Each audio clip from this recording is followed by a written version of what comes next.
আসসালামু আলাইকুম, সবাই কেমন আছেন? আশা করছি সবাই অনেক ভালো আছেন। আলহামদুলিল্লাহ আমি অনেক ভালো আছি। আজকে দুপুরটা খুব ব্যস্ততার সাথে কাটছে, এই জন্য আপনাদেরকে দেখিয়ে দিই যে আজকে দুপুরে কী কী রান্না করেছিলাম। প্রথমে ভাত মারগেলে নিয়েছি, তারপরে যে শুটকি ভুনা, ডাল ভুনা করেছি, তারপরে ঢেঁড়স ভাজি করেছি, এগুলো করে রেখেছি। তারপর এখন রান্নাঘরে চলে যাচ্ছি।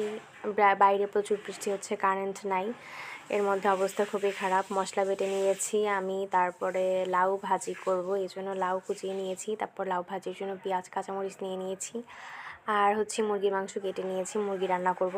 তারপরে এই যে তেল গরম হয়ে যাচ্ছে, আমি কড়াইতে তেল দিয়ে দিয়েছি, তেলটা গরম হয়ে গেছে। এখন এখানে পেঁয়াজ কাঁচামরিচ সবগুলো দিয়ে ভালো করে ভেজে নিতে হবে।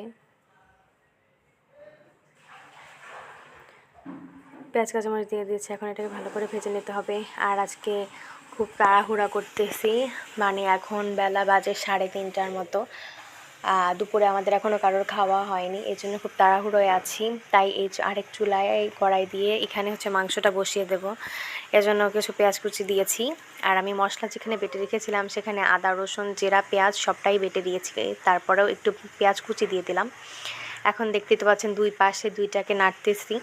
এই যে আমার এখানে কিন্তু পেঁয়াজ কাঁচামরিচ খুব ভালোভাবে ভাজা হয়ে গেছে। তারপর এখানে লাউটা দিয়ে দিয়েছি, আর এই যে এই পাশের মধ্যে কিন্তু আমি মশলাটা দিয়ে দিয়েছি।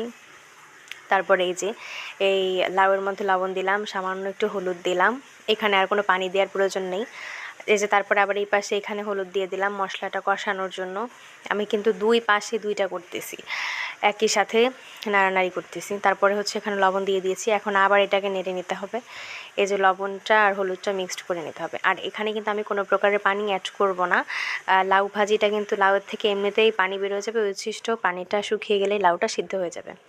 তারপরে মশলা কষানোর মধ্যে আমি কিন্তু আগে হলুদ লবণ দিয়েছিলাম, তারপরে এখানে দিয়ে দিয়েছি গুঁড়া মরিচ, তারপরে এই যে ধনিয়ার গুঁড়া দিয়ে দিয়েছি। এটা দিলে কিন্তু রান্নার টেস্টটা আরও মানে খুব বেড়ে যায়। তারপরে তেজপাতা দিয়ে দিয়েছি। এখন মশলাটাকে খুব ভালোভাবে কষিয়ে নিচ্ছি। খুব ভালোভাবে মশলাটা কষাতে হবে, এই জন্য একটু পানি দিয়ে দিলাম। পানি দেওয়ার ফলে মশলাটা খুব ভালোভাবে কষিয়ে নেব।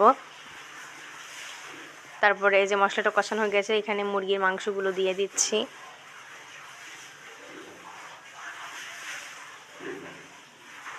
একে একে সবগুলো মুরগির মাংস আমার দিয়ে দেওয়া হয়ে গেছে। এখন ভালো করে একটু নেড়ে নেব, এটাকে একদম কষিয়ে রান্না করব।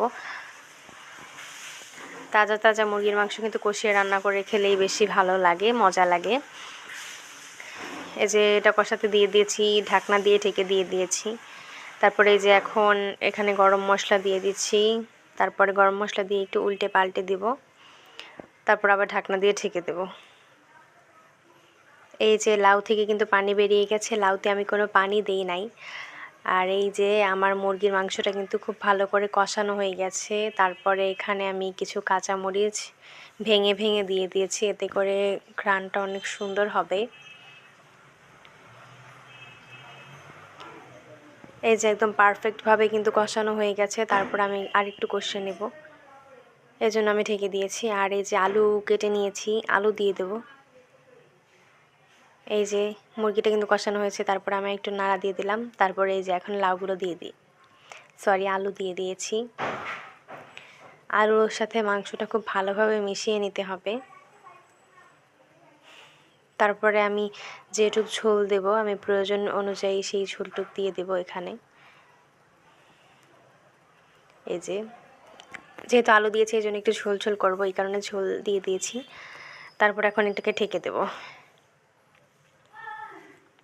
আর চুলাটা একটু মিডিলে দিয়ে দিয়েছি। আর এই যে এইদিকে কিন্তু আমার লাউটা খুব ভালোভাবে ভাজি হয়ে গেছে, পানিটাও কিন্তু একদম শুকিয়ে গেছে, একদম রেডি আমার লাউ ভাজি। আর এই যে আমার মুরগির মাংস রান্না কমপ্লিট। আজকে এই পর্যন্তই, সবাই ভালো থাকবেন, আল্লাহ হাফেজ।